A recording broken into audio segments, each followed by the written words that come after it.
Welcome friends. রাজ্য সরকারি কর্মচারীদের বকেয়া মহার্ঘ ভাতা সংক্রান্ত বিষয়ে সংবাদপত্রে একটি অত্যন্ত গুরুত্বপূর্ণ প্রতিবেদন প্রকাশিত হয়েছে।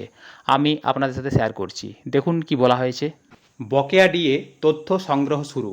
রাজ্য সরকারি কর্মীদের বকেয়া মহার্ঘ ভাতা দেওয়া সংক্রান্ত আগাম প্রস্তুতি সেরে রাখতে চাইছে নবান্ন। সুপ্রিম কোর্টের অন্তর্বর্তীকালীন নির্দেশ রয়েছে বকেয়া মহার্ঘ ভাতা বা ডিএর অন্তত 25% মিটিয়ে দেওয়ার। সূত্রের খবর, প্রশাসনিক প্রথম পদক্ষেপ হিসাবে কতজন মহার্ঘ ভাতা পাবেন তার সংখ্যা নির্ধারণ করার প্রক্রিয়া শুরু হয়ে গিয়েছে। গত 16ই মে সুপ্রিম কোর্ট 4 সপ্তাহের মধ্যে বকেয়া মহার্ঘ ভাতা নিয়ে বিজ্ঞপ্তি জারি ও 6 সপ্তাহের মধ্যে বকেয়া দেওয়ার নির্দেশ দেয়। সেক্ষেত্রে প্রায় 2 সপ্তাহ হতে চলেছে বিজ্ঞপ্তি জারির আগে। সুপ্রিম কোর্টের নির্দেশ মেনে নির্দিষ্ট সময়ের মধ্যে ডিএ দিতে গেলে আগাম প্রস্তুতি সেরে রাখতে হবে বলে মনে করছে প্রশাসনের শীর্ষ মহল। এ বিষয়ে চূড়ান্ত প্রশাসনিক সিদ্ধান্ত না হলেও কর্মীদের চাকরির তথ্য তৈরি রাখা হচ্ছে।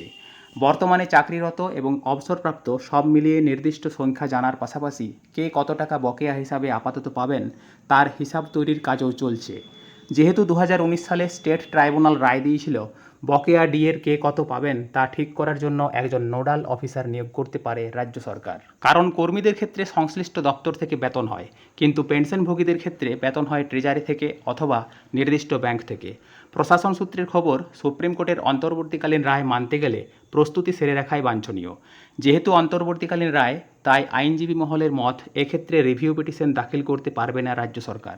সেক্ষেত্রে ডিএ দেওয়ার ক্ষেত্রে তথ্য নথি সংগ্রহ করে যাবতীয় প্রস্তুতি সেরে রাখার পদক্ষেপই করেছে নবান্ন। রাজ্য সরকারের বিভিন্ন দপ্তরের প্রায় 2.5 লক্ষেরও বেশি কর্মী, প্রায় 4 লক্ষের কাছাকাছি স্কুল শিক্ষক ছাড়াও পঞ্চায়েত, পুরসভা, পুরনিগম, সরকার পোষিত স্বশাসিত সংস্থার প্রায় 1 লক্ষ কর্মী ধরলে প্রায় 8 লক্ষেরও বেশি বকেয়া মহার্ঘ ভাতা পাবেন। এর সঙ্গে অবসরপ্রাপ্ত কর্মীদের সংখ্যা ধরলে সব মিলিয়ে সংখ্যা হবে প্রায় 10 লক্ষ। এই বকেয়ার ক্ষেত্রে রোপা রুল অত্যন্ত গুরুত্বপূর্ণ। রোপা 2009 আসলে 2008-এর 1 এপ্রিল থেকে লাগু হয়েছিল 2019-এর 31 ডিসেম্বর পর্যন্ত। সরকারি হিসাব অনুযায়ী 2008-এর 1 এপ্রিল থেকে 2019-এর 31 ডিসেম্বরের মধ্যে যারা বেতন পেয়েছেন বা এখনও কাজ করছেন তারাই এই বকেয়া ডিএ পাবেন। সব মিলিয়ে 2008 সালের নির্দিষ্ট সময় থেকে 9 মাস এবং 2009 সাল থেকে 2019 সাল পর্যন্ত অর্থাৎ 141 মাসের বকেয়া পাবেন।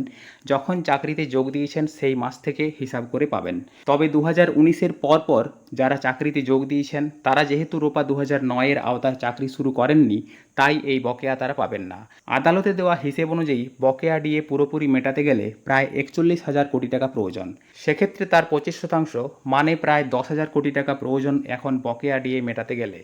এই কাজের জন্য প্রথমেই কর্মী সংখ্যা ও তাদের পদোন্নতি সহ একাধিক বিষয় জানার প্রয়োজন। তারই কাজ শুরু হয়ে গিয়েছে বলে খবর।